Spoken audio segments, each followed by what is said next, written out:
Hi everyone. In this video, we will create and analyze histograms with group data using the Ti-84 calculator.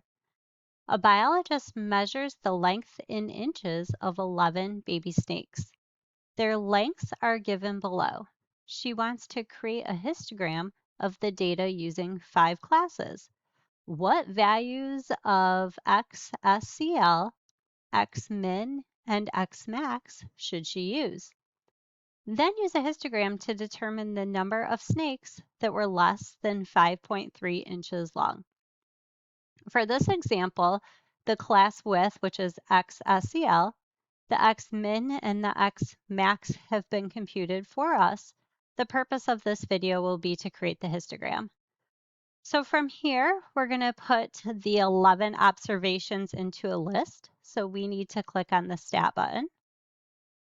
From here, the edit menu has popped up. We want number 1 under edit, so we're going to click on enter. From here, we're going to type in the 11 observations. It doesn't matter which of these lists we use. So if you have data in a list that you're using for something else, you can leave it there and arrow over to a different list name. So I'm going to go down L1 and I'm going to start typing in these values. And as I type them in, I'm going to click on enter.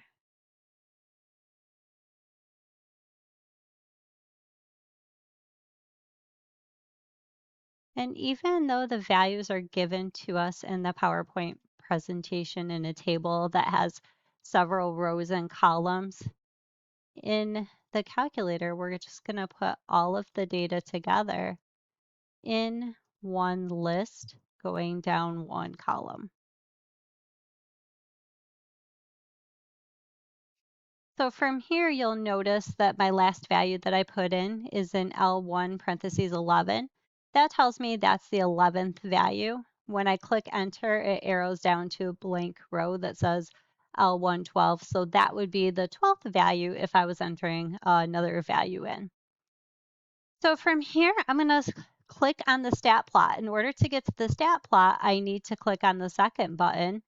You'll notice stat plot is on the y equals and it's in blue. So I need to click on the blue second button in order to access stat plot. From here, we're going to go ahead and select the first stat plot. So I'm going to click on enter. And in this plot, it's already turned on. Yours may be hovered over and blinking on off, and it may be selected on off. If it is, just arrow over to on and click on enter. And then arrow down. We have many different types of graphs that we can create in the calculator. The third option is the histogram, so we're going to arrow over to that. Click on enter, and then arrow down. For XList, we want to click on the list that our data that we're using is entered in. I entered mine into L1, so that's the list that I'm going to enter in here, which is already entered by default.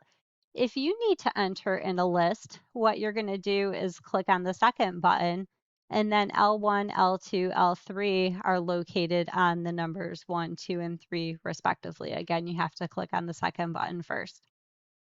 We're only going to use the observations as they're given in the list. So frequency is equal to 1, so I'm going to leave that alone. And then you can pick whatever color you want for your histogram. Mine popped up as blue by default, but you can click on the arrow left and right keys to change the color. Now from here, we're going to go ahead and click on the window button. In the window button, we're going to enter in the Xmin, the Xmax, and the class width, or the XSCL. So the Xmin was computed to be 4.3. So I'm going to type 4.3 in and then click down. Xmax was computed to be 6.8. So I'm going to type that in and click down. And the XSCL is 0.5. So I'm going to enter 0.5. And then from here, I've finished changing anything that I need to modify in the window. So now I can go ahead and click on the graph key, which is in the upper right-hand corner of the calculator. So here now we have our histogram. So we can get some data from our histogram by clicking on the trace button. So if I click on the trace button, it's going to give me some information about this plot. So at the very bottom, it says the minimum is 4.3, and this bar goes from 4.3 to less than 4.8, and there's n equals 4, so 4 observations represented by this bar. If I arrow over again, this bar goes from 4.8 to less than 5.3, and there are 5 observations, which is why it says n equals 5. So the question in this problem wanted to know the number of snakes that were less than 5.3 inches long, and we'll notice that max here is less than 5.3. So there's observations equal to 5 on this bar. If we arrow over, this bar is still less than 5.3, and the observations are equal to 4. So 5 plus 4 equals 9. So the answer to this question is 9 snakes. And now we're done.